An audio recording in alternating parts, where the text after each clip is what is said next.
I want to welcome everyone to our program. Gordon will introduce our speaker that we're so excited to host today. But first I wanted to make a couple of announcements. Those of you who have been to our programs have already heard this spiel from me before, so I apologize in advance. But if you need to stay home and stay safe during this pandemic, DMCC is here for you. We have all kinds of pandemic response delivery services in partnership with the Del Mar Foundation. They've been generous with us, and we want to be generous with you.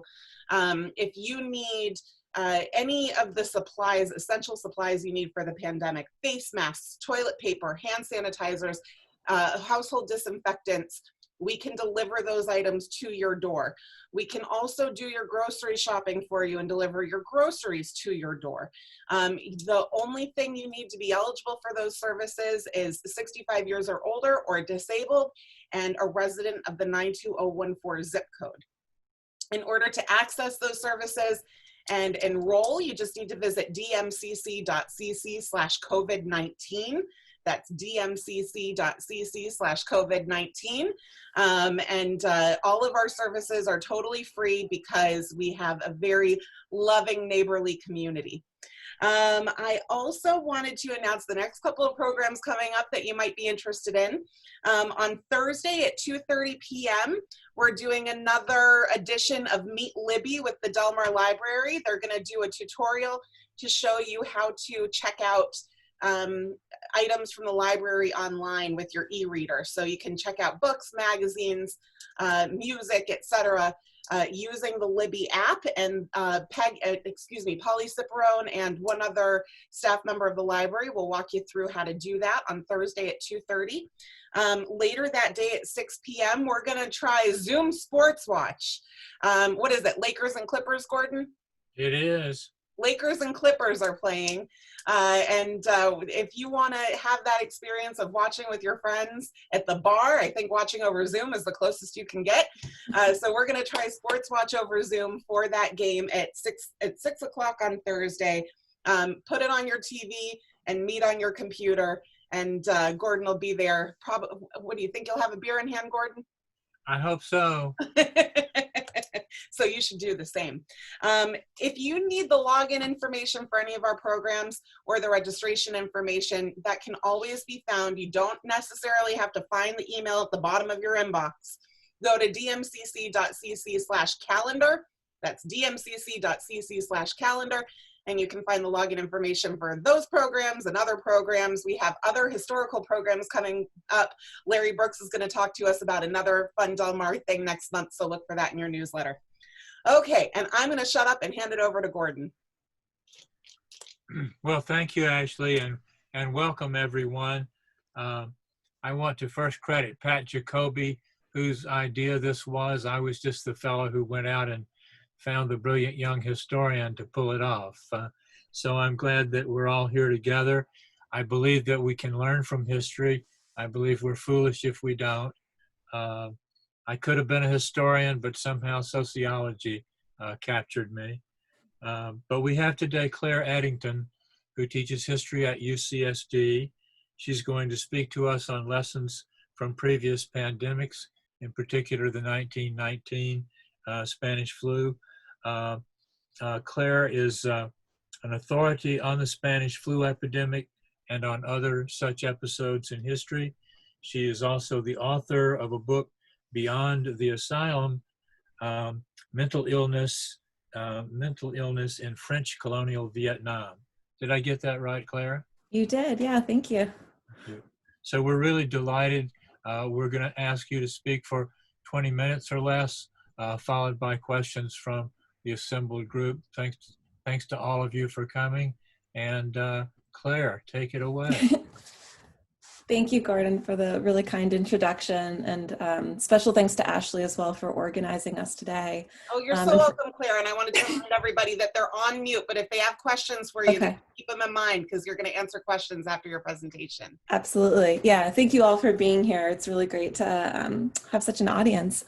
So as Gordon mentioned, I'm trained as a historian of medicine. And every year at UC San Diego, I teach a class on the history of public health. And I teach it as a kind of global history of epidemics. So we start with the Plague of Athens in 430 BC. The only surviving account we have of the plague comes from Thucydides in his History of the Peloponnesian War, which is widely recognized as not only the first work of history, it's also the first recorded record of an epidemic event. And we end with the kind of current moment. So when I first started teaching this class in 2014, we were in the midst of what is still the biggest outbreak of Ebola on record. And most recently, this past winter quarter, I was teaching as the coronavirus epidemic was beginning to unfold. So one of the things I really encourage my students to think about are not just like moments of rupture or paradigm shifts in the thinking about disease, about health and illness over time, but I also really encourage them to think about some of the kind of core kind of continuities in human experiences in dealing with these really dramatic epidemic events. Throughout history, people have wanted to understand, why do epidemics happen? How does disease travel? What might explain why one person or group of people becomes sick and others don't? And does the state have a duty to protect the health of the public, even if that interferes with the rights of an individual?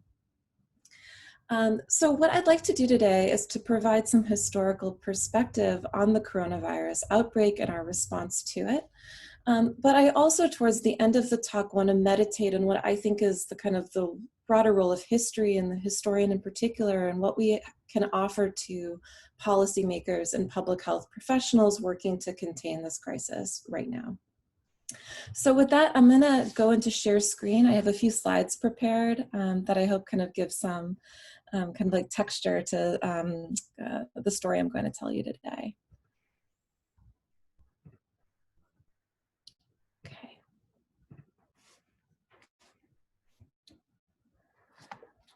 So one thing my students and I noticed this past winter, and I'm sure many of you noticed as well, is that there has been a huge amount of interest in past pandemics. And this is just a smattering of the kinds of titles that may look familiar to you based on your reading. These are titles from The Guardian, the New York Times, The Atlantic. What the plague can teach us about the coronavirus, pandemics come and go, the way people respond to them barely changes. And finally, the eerily similar pandemic we could have learned from, but didn't. One of the things that I kind of wanted to emphasize when I was starting this talk is that this impetus to look at the past for clues into how to deal with the present kind of moment, the present kind of epidemic crisis, is not new at all. There's actually a history of looking to past epidemics. So I wanted to give you one example. We see a lot of kind of cultural representations that were produced during episodes of the bubonic plague, better known as the Black Death, that date from the 14th century, that lasted in Europe until the 17th, even early 18th century. And during this time, we actually see a lot of kind of looking back to this Plague of Athens that I mentioned at the beginning of my talk, dating from 430 BC. So this painting that you're looking at now is entitled Plague in an Ancient City. So it's referencing this Plague of Athens. And it was produced by the Flemish artist Michael Sverts, who is actually active painting in Rome in the 1650s when Rome came down with an outbreak of the bubonic plague. And I think this image really captures a lot of the kind of pathos, the chaos, the anxiety that was kind of prevalent in Rome at the time, and that he was deliberately kind of trying to draw these connections between the Thucydides account of the plague in Athens and what he was witnessing in real time in Rome in the 1650s. Now, in terms of our current moment, by far, most of the media interest has settled around the Spanish flu pandemic of 1918. So what I thought I would do for the first part of my talk is just to provide a little bit of historical background about the Spanish flu. Some details you may be aware of already. I hope some others are new, and I'm really happy to answer any questions you might have after the talk. So just to kind of put us in the setting, so in 1918, America was a nation at war. And World War I really created some of the ideal conditions for the spread of disease. The war effort brought people into the streets for rallies and bond drives, and soldiers traveled in crowded transport ships across the Atlantic. Around 1.5 million Americans crossed the Atlantic to Europe in the last 6 months of the war. No such migration had ever been made before in such a short period of time, and never before or since in the midst of a pandemic. So not surprisingly, the pandemic struck the armed services earlier and much more severely than the civilian population in the spring of 1918. And to a considerable extent, we see how the armed services served as a kind of focus or foci from which the civilian population later received the disease. So the first known case of Spanish flu in the United States was reported on March 4th of 1918 at Camp Funston in Kansas. By April, it had spread to most cities in America and had reached Europe, following these thousands of American soldiers who were crossing the Atlantic that spring. And I want to stress here that the spring wave of the flu, it was serious, but it wasn't disastrous. And basically by midsummer of 1918, the flu had subsided. However, a month or so later, in August of 1918, the Spanish flu resurfaced, and over the summer it had somehow mutated and had become much more deadly.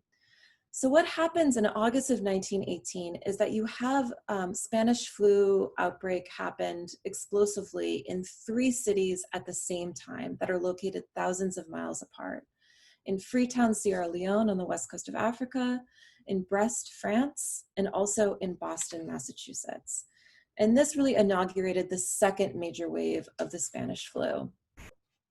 Now I just want to say very briefly here why it was called the Spanish flu.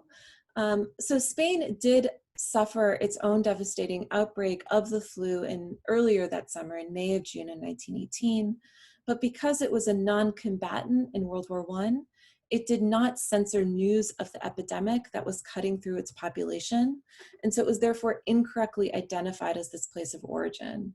So for instance, the French and the British and German were much more eager to hide the actual toll it was taking on their military because that would have been perceived to be a terrible disadvantage. Now, I should also note too that the name Spanish flu didn't stick until later. Actually, at the time, it had many different names. In Madrid, it was known as the Naples soldier. In Senegal, it was known as the Brazilian flu.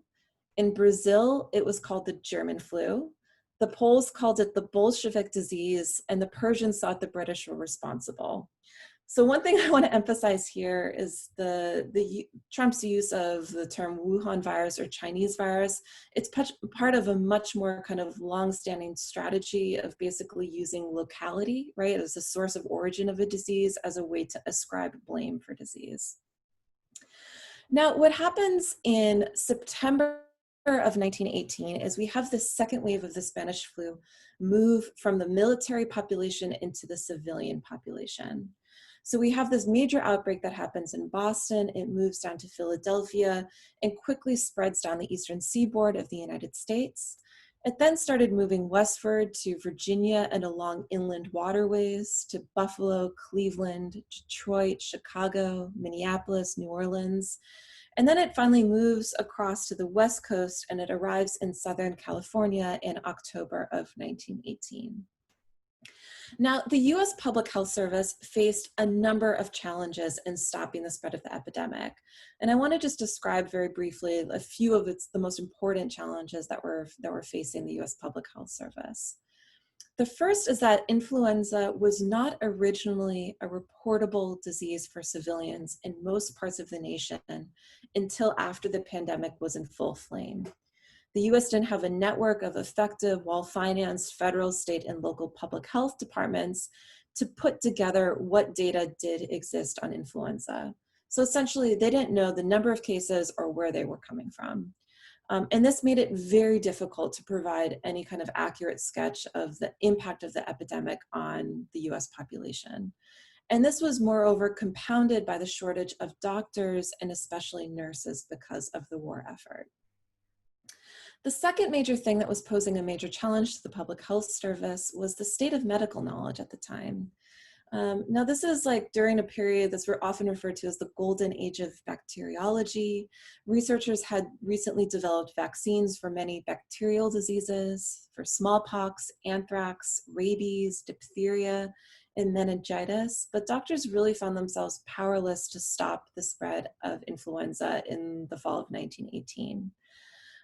Basically, they could not identify the microbial agent causing influenza. And one of the main kind of trip ups was that they mistakenly thought that a bacteria was to blame rather than a virus. So they were looking for the wrong kind of thing. The other thing that made it so difficult was the extreme mutability of the virus. And this is what made it so dangerous. As the flu moved around, it adapted genetically to the multitude of new environments. And the body's defenses against the flu, if there had been prior exposure, were rendered obsolete because of this new, more virulent form that would kind of appear. One of the things that was also really difficult, and this kind of relates back to the earlier point about reporting of cases, is that a lot of people didn't actually die of flu. They tended to die of other secondary infections, most notably pneumonia, which was listed on many death records. So this really kind of complicated the attempt to create any sort of picture of like what was going on in the States. Another huge difficulty was the distinctive way in which the epidemic hit the civilian population. Influenza and pneumonia, when they do kill, they usually kill at the two kind of extremes of life, the very young and the very old. But what happened during the 1918 Spanish flu was we see, instead of a U-shaped graph, we see a W-shaped graph. So we have this major spike that happens in the middle of the population for people basically in their 20s and their 30s. People in their 20s were at the greatest risk of dying in 1918. And there are many different theories about why this may have been true. One theory is that people under the age of 25, so kind of like children before their teenage years, seem to be protected from the new virus because they had been exposed to its weaker version earlier in the century, as had people who are in their 70s and 80s who had been exposed to a weaker version of the virus in the mid-19th century. But people who were in their late 20s, who were born at the end of the 19th century, they hadn't been exposed to any weaker version of the virus, so they didn't have any immunity reserves whatsoever. So one of the, I think, most persuasive explanations of that is that this particular age group was the victim of timing. They basically didn't have any kind of defense to mount against the Spanish flu. Another huge kind of challenge facing the U.S. Public Health Service was that this was a time of kind of growing kind of mass society and increasing kind of urbanization in the United States. So while they had a very difficult time identifying the specific cause of the disease, doctors at the time did recognize that influenza was a respiratory infection and that it could be spread by coughing, sneezing, and spitting, and that it was extremely contagious. And so all of this is complicated by the fact that you have these new public transit systems that are essentially creating this vast new highway along which deadly germs could very quickly travel. You have new kind of forms of public entertainment, amusement parks, and movie theaters. And you also have, schools, huge factories, office buildings. These are all the perfect kinds of conditions for the spread of germs. So kind of much like we're seeing today, municipal authorities ordered schools closed and banned all public gatherings. They also engaged in these really extensive public health campaigns. So one of the really interesting things about the management of the Spanish flu was that they drew very heavily on public health campaigns that had been devised for combating pulmonary tuberculosis. So pulmonary TB was the leading cause of death in the United States in 1900, and it also bore very strong similarities to the flu. Both were infections of the respiratory tract that spread by direct droplet infection and through nose, mouth, hand contamination. So this anti-tuberculosis movement, this later became the American Lung Association, they were really kind of innovative, and they pioneered the use of modern methods of journalism, advertising, and entertainment to create a really effective new style of popular health education. So I want to show you a couple examples here. These are from the Topeka Health Service. This other one on the right is, in the middle of your screen, is from the US Public Health Service. And it's really emphasizing, you'll notice here, emphasis on personal hygiene that was really designed to limit droplet infection and the spread of disease to others. But these are very kind of like representative of the kinds of public health campaigns that were becoming very kind of like widely available and seen by the US public at the time. So part of these campaigns were not only emphasizing personal hygiene, they're also encouraging people to avoid sharing utensils, to stay rested and eat nutritious food, also to avoid worry and overwork. One of the other things these public health campaigns did as well was to promote the use of gauze masks. So this was among the most novel public health practices that were introduced during the 1918 Spanish flu pandemic. So I want to draw your attention to this image here on the right. This is taken from the LA Times from October of 1918. And the title of the article is "To Mask or Not to Mask." Now, at the time in LA, the Spanish flu had really just hit the West Coast, and public health authorities were really trying to promote the use of masks as a measure that would allow cities to continue to function, right, and preserve the kind of economic capacity of LA, while also minimizing the spread of influenza. But these public health professionals also had their detractors who thought they were worthless. And as you can see here, there was this conference called on the flu situation. This was a very hotly debated issue in the LA medical community and in city chambers. Visiting medical experts, various health authorities, and political figures voiced a variety of opinions about the efficacy of masks, and this really made it difficult for city leaders to reach any sort of consensus. So basically what happens is there is a final third wave of the Spanish flu in the early months of 1919, and the virus finally slowed in 1920. And by the end of the Spanish flu, more than 675,000 Americans had died, and it is estimated that the virus had infected a third of all people on Earth and caused an estimated 50 million deaths. That's more than 3 times the number of people killed in World War I alone. It's also estimated that about a quarter of those deaths, 12 million people, died within India's borders. So I really want to emphasize here, this is not just a story about the United States, this is a truly kind of global story. Now, I think there's some images of people kind of going about their everyday lives wearing masks. There's a baseball game, someone cleaning up the streets, these 2 women talking to each other outside a car. And I think based on this, my kind of retelling of this history of Spanish flu, it's really clear why we're seeing all these comparisons in our media today being drawn between the Spanish flu and COVID. First is the sheer kind of global scale of the pandemic, the lack of a vaccine, and the kind of lack of scientific certainty about how the disease is spread, how virulent it is, its ability to kind of confer immunity if you've been exposed. I think it's also exposed the lack of preparedness of our hospital system, much as it did during the 1918 flu. And I think it also shows how at the time there was a lot of, as in now, there's a lot of debate about the efficacy of masks, the utility of these social distancing measures, which often pit kind of economic concerns against public health concerns. Now, the gist of many of these articles is a kind of lessons approach to history. And so what I mean by that is that a lot of these articles ask, how can the past assist or help us in the real-time management of this current crisis? What insights can be gleaned from past epidemics that can help for future disease preparedness and prevention? And I think kind of lurking in the background of a lot of these articles that adopt this lessons approach to history is a kind of more or less explicit accusation, basically like, why haven't past lessons been learned, right? You kind of have this sense of deja vu. We see the same story replaying over and over again. So one of the most kind of widely shared examples and around kind of a past lesson that should have been learned but somehow hasn't been learned to meet the challenges of our current crisis, shows a divergence in outcomes of social distancing measures of two cities, in Philadelphia and St. Louis. So this may be familiar to some of you. This was really kind of circulating pretty widely in March with the kind of the shelter-in-place order went into effect.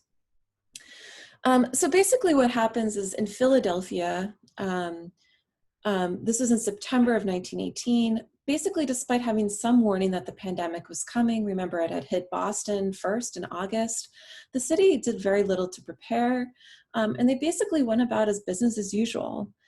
What happens on September 28th is that they host this massive kickoff parade for the Fourth Liberty Loan, which was a bond drive used to support the American war effort, and there's a kind of photograph here of that parade. Now, 3 days later, the city reported 635 new influenza cases, and the situation soon worsened. And though the city tried to move quickly to protect itself, it was quickly overwhelmed by the epidemic. Available healthcare resources, already compromised by the war effort, were quickly stretched past their limits. Morgues were overflowing with the dead, and a desperate shortage of coffins and a resort to mass graves resulted from the city's failure to prepare kind of more early and more effectively. And as a result, Philadelphia ended up suffering one of the nation's highest death rates of the Spanish flu. Now, this is in comparison to the experience in St. Louis, where the first cases were reported in early October, on October 5th, and social distancing measures were enacted just 2 days later. So whereas Philadelphia had a lag of about 2.5 weeks, St. Louis only had 2 days. And as a result, this resulted in a much slower spread of the disease and a much lower mortality rate. So the number of deaths per 100,000 people are charted here on this graph.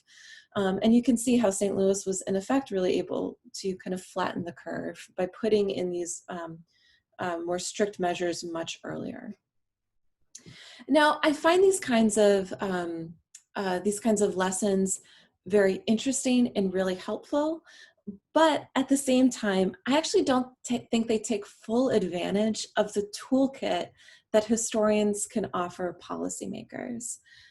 So what I want to do is offer a kind of like provocation or kind of a bit of a challenge to this lessons approach to history, and offer like a different way of thinking about how history can be used to not only help make sense of our current moment, but help us to be more prepared moving forward.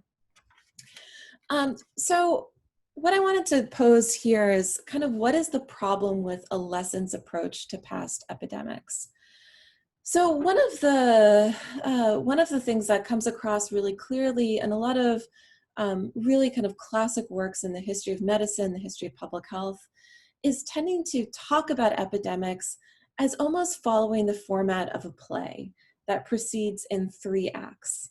You have the first act, which is kind of initial denial, this isn't happening, followed by the second act, which is this moment of collective recognition that attributes blame and also assigns responsibility as the basis for social action to help contain the epidemic. And finally, the last scene is this kind of resignation and eventually kind of forgetting. So one of the kind of the signal characteristics of this lessons approach to history is we tend to assume that all epidemics across time share certain features. And it really leads us to focus on similarities and to overlook important differences. And I think one of the things is that it really reinforces the idea of an epidemic as a discrete bounded event, which means that it has a very clear beginning and a very clear ending, just like a play. That it has clear causes and clear effects that may offer insights in what we can do better next time. But I think one of the problems here is it doesn't help us to consider how epidemics actually catalyze more long-term transformations in social and political arrangements, which produce vulnerability to disease in the first place. So I'm going to say just a few more words about that on our next slide. But really the point I want you to take away here is the sense that analogies create blind spots. When we pay attention to similarities, it's only the similarities that come out and not the differences. And it also leads us to think about epidemics as these very kind of clear bounded events with a clear beginning and clear ending. But it doesn't help us to pay attention to the kind of the messiness around what happens beforehand and what happens after the epidemic is forgotten. So a lot of these kind of insights I share with my colleague, the historian Robert Peckham, who published this article in The Lancet, basically the most important prestigious medical journal. And this appeared on March 2nd of 2020. It was published online, and I'd be happy to share it with you if you're interested in reading it in more depth. And it's called COVID-19 and the Anti-Lessons of History. And so what Robert Peckham really favors in this article is he's really kind of encouraging his audience to resist the comforts of comparison and to really train our attention to differences between epidemic events in order to get at the specific historical context of outbreaks. So in this article, he uses the example of the 2003 SARS outbreak in Hong Kong, alongside that of the 2019-2020 COVID-19 outbreak. And these two stories are often compared. SARS is also a coronavirus, and they both threatened in the SARS epidemic, threatened to become a global pandemic, although it was actually very effectively contained and less than 1,000 people died. But one of the things that Peckham really kind of encouraged us to think about is what has happened in the intervening 16, 17 years between these outbreaks that helps to explain the kind of unique historical moment in Hong Kong in which this COVID-19 outbreak is unfolding. So we're talking here about the emergent political protests over efforts by Beijing to expand the central power of China into Hong Kong, which is, has been historically a quasi-autonomous special administrative region.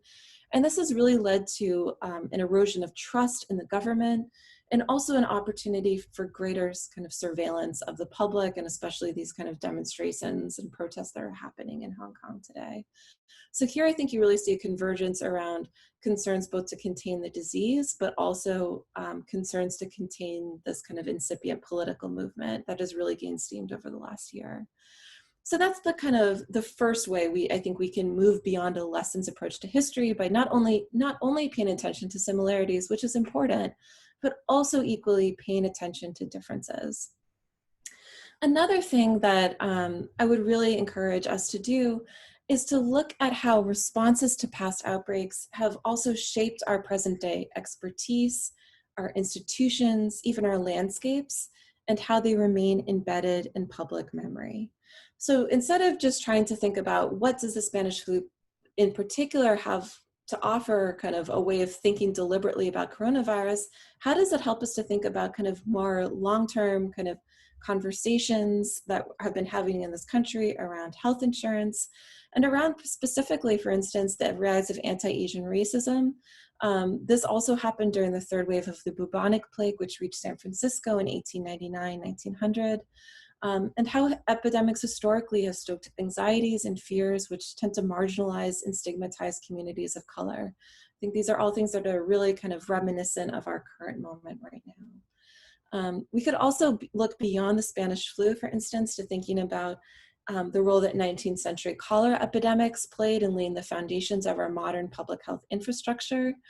And also how activism around the AIDS epidemic in the 1980s really worked to reshape clinical research trials, basically who gets to decide how research trials are conducted, who gets to participate, and the timelines on which pharmaceuticals and vaccines are being produced.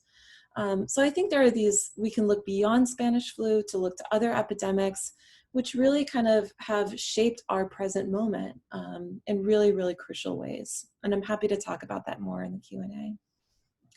And the last thing I'd really kind of encourage us to think more broadly about the uses of history is to adopt a kind of ecological view, one that brings together our physical, social, and political environments. So I'm thinking in particular here about zoonotic-borne epidemics, or those epidemics that jump from animal to human. These sometimes happen kind of spontaneously, But in order to understand basically how this kind of like this lighting this match leads to a massive kind of forest fire, I think we need to think more about the conditions of poor health infrastructure and dysfunctional political cultures, which allow pandemics to spread in the first place. So one of the questions I really kind of urge my students to think about in this course on the global history of epidemics is how exactly are populations made vulnerable? So instead of just thinking about the kind of the arbitrariness or kind of vagaries of how viruses mutate or happen to appear at any given moment in time, we need to think about these kind of more long-term kind of social, political, and also ecological changes that are making populations much more vulnerable to disease. So one of the questions I get asked a lot as a historian of medicine is how does this all end? And I think this is a really fair and natural question. I think we all yearn for a speedy conclusion of current events, or at least an ending of some sort. And I think part of what's so tricky of answering this question really goes back to how do we define what an ending is? Often the ending of an epidemic is defined as containment in terms of reaching a certain level of kind of a mortality rate. But I think this is a very kind of narrow view of kind of what an ending is. And I think endings are actually much messier than any international, national, or local governing body would care to admit. And I think even if this current epidemic ends, I don't think the story is necessarily kind of finished. So for many, an end to the coronavirus epidemic will represent a return to a state of extraordinary precarity. And I'm thinking here about communities in the United States who already suffer from poor health outcomes. We know that Black Americans, for instance, are more than twice as likely as white Americans to die from the virus. The Navajo Nation has the nation's highest per capita infection rate. And we were already in the midst of a really serious opioid epidemic sweeping our country, which has affected people, especially from poor and working class backgrounds, and has fused with the coronavirus epidemic in really kind of like troubling ways. Also thinking about this on a more global scale, the coronavirus will invariably end up concentrating in the global south, but also in significant pockets of the United States and Europe. So I really see this epidemic as a dramatic moment within what is now our new historical era. I think this is an era of long-term climate change, and I would really encourage all of us to think about the coronavirus within a much kind of long-term kind of historical view. And I think really to end on a much more kind of optimistic or hopeful note, one of the things, if I've learned anything from studying the history of epidemics, is that these moments end up kind of generating kind of creativity and innovation and really kind of important long-term kind of transformations and thinking about the relationship between the state and its citizens. And so what I'm kind of really hoping is that this pandemic, if we focus less on an ending, think of it more as a beginning, and think of like the new kind of worlds we can imagine moving forward that will make the world a healthier and safer and more just place. So with that, I'm going to end there, and I'd be happy to take any questions, and I'll stop sharing my video right now. Thank you so much, Claire. And Gordon, I put you on mute a minute ago, so I'm going to unmute you. So just so everybody knows all the rules, I'm going to take you all off of mute, but if I hear any background noise, I'll put you back on mute. In the meantime, you'll probably stay on mute, so if you want to ask a question, you'll have to unmute yourself, and please be respectful and take turns. All right, you all have the option now. Gordon, you're on mute. You need to unmute yourself.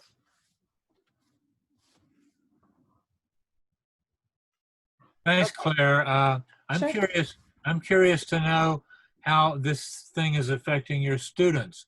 Presumably you've taught this course before without the shadow of the pandemic. So what can you tell us about your students' response to this edition?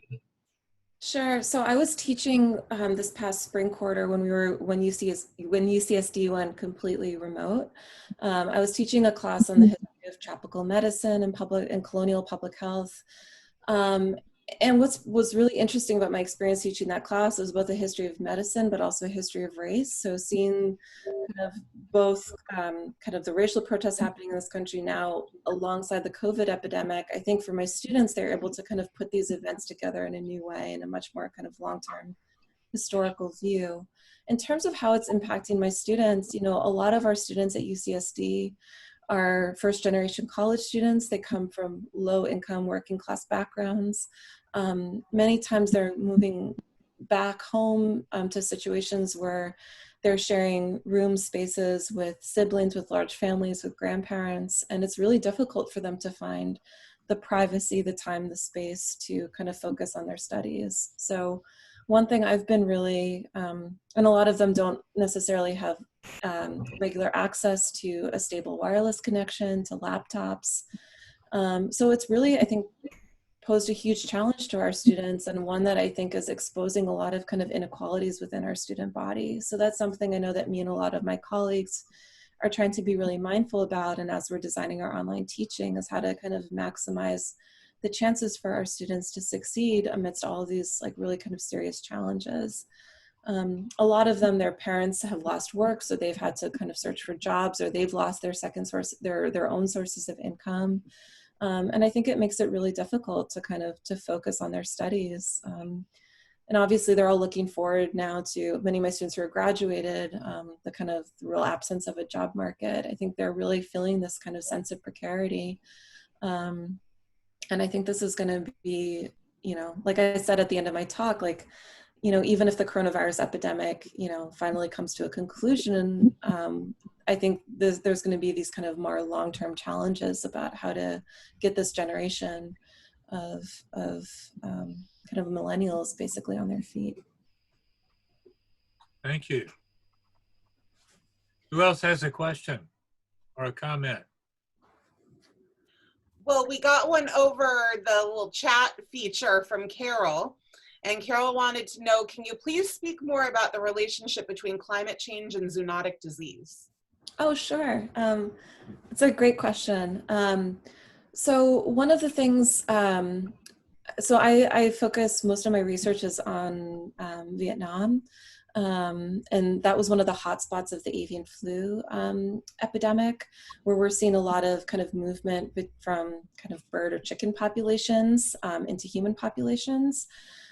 So as there's been a movement towards more agricultural conglomerates in Vietnam, also in China, other parts throughout Southeast Asia, as people are kind of, as climate is like refiguring like access to land, where chickens can kind of like live and have access to kind of like water sources. This is all refiguring the kind of like agricultural economies around poultry farming.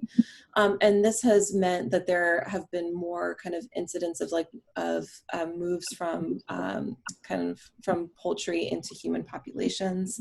We're also seeing this right with the coronavirus, the movement from bat populations into human populations. And I think basically, so kind of a more kind of general answer, as kind of climate change is shifting the kinds of environments in which humans and animals live, and those relationships between those environments become reconfigured, we're seeing new forms of contact or interaction between them that we hadn't seen before. But also climate change is kind of in terms of changing people's kind of like access to economic opportunities, in leading to kind of famine and poor nutritional outcomes. This also makes people's kind of bodies much more vulnerable to infection. So I think there are multiple ways in which climate change is kind of like interacts with infectious diseases to kind of create these kind of like hotspots or outbreaks of infectious disease that can then spread across the globe. There's an excellent book called Viral Economies by my colleague Natalie Porter, who did an ethnography with Vietnamese poultry farmers. And it's just like it's like a beautifully written book. And if you're interested in that kind of thinking about climate change, the relationship between economy and public health and international conglomerates, I'd really urge you to take a look at it. It's called Viral Economies, and it was published by the University of Chicago Press last year.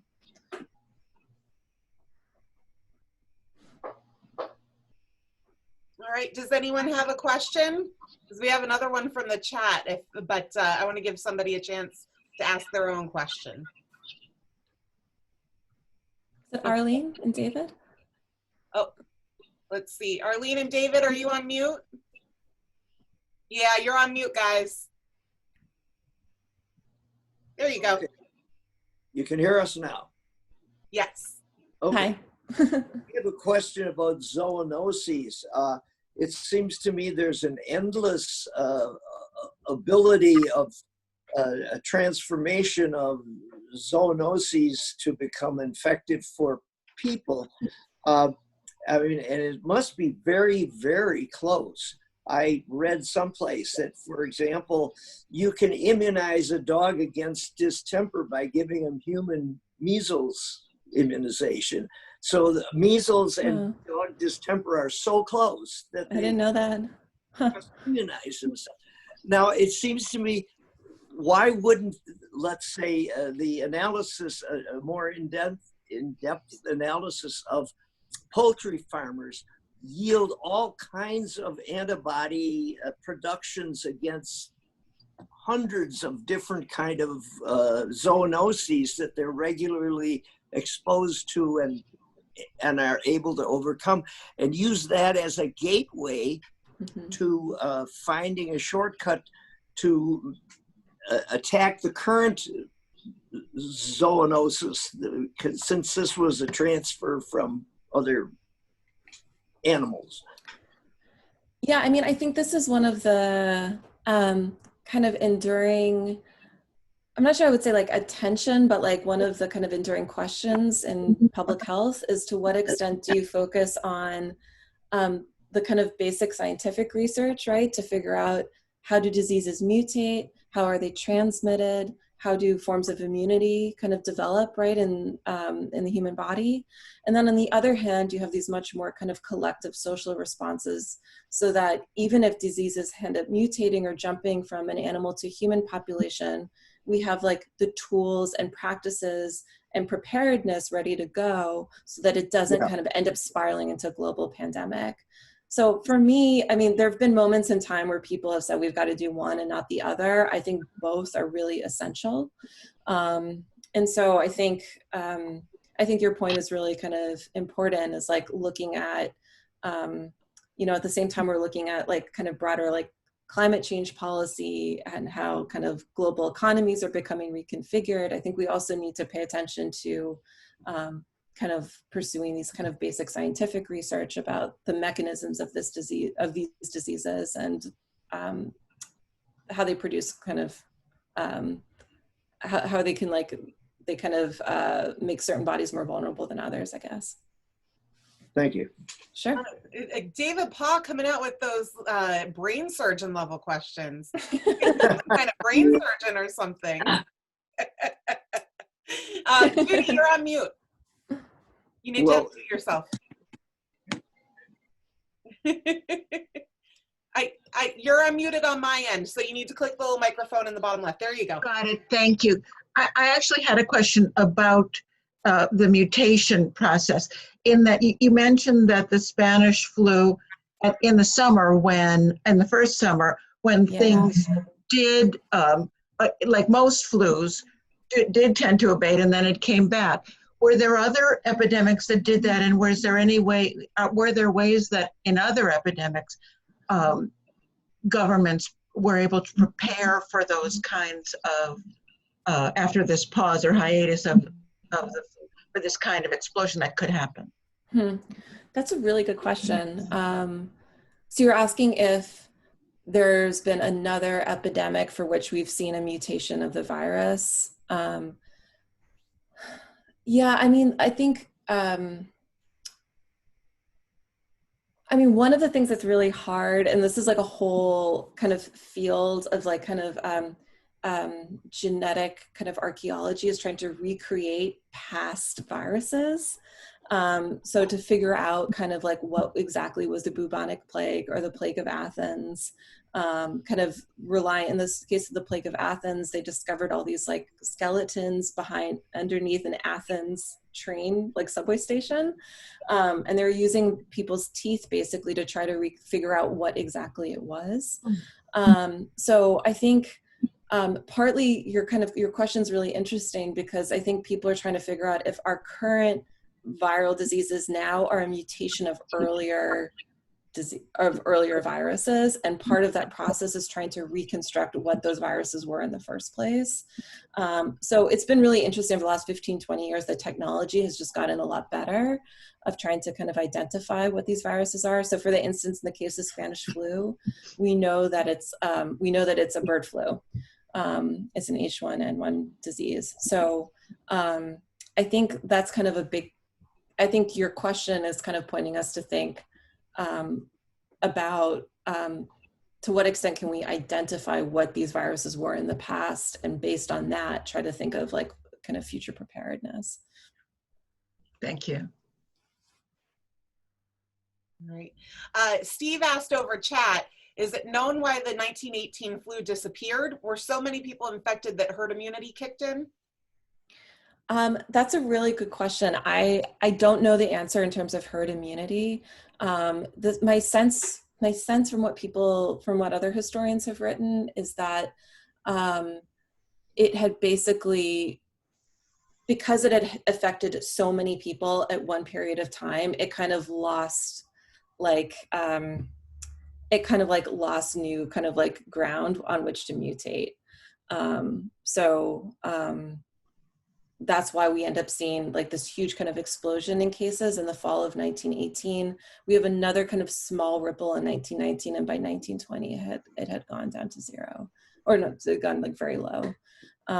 So yeah, I think the answer to that question is still not quite clear, but I think it's because it hit such a large proportion of the world's population really quickly. It kind of flamed out in a way. If that makes sense.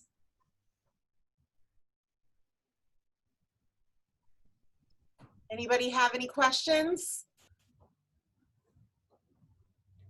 All right. Well, then I think it's time to say thank you so much to Claire. Gordon, do you have anything that you want to add? No, just to remind you all, even if you're not NBA fans, you can tune in on Thursday at 6 for any part of the game, and you'll be able to visit with Del Mar people who are watching the game. Maybe you're fans of going to the sports bar, and that's not an option right now. And Claire, what was the name of your book? It was just published, right? Sure. It's called Beyond the Asylum, Mental Illness in French Colonial Vietnam. Well, thank you so much. And if you registered for the program, we will email you if we are able to post the video, or if Claire has any resources she wants to share afterwards. And thank you so much for coming. Everybody have a great day. Thank you all. Thank you for the great questions. Bye. Thank you very much. Thank you.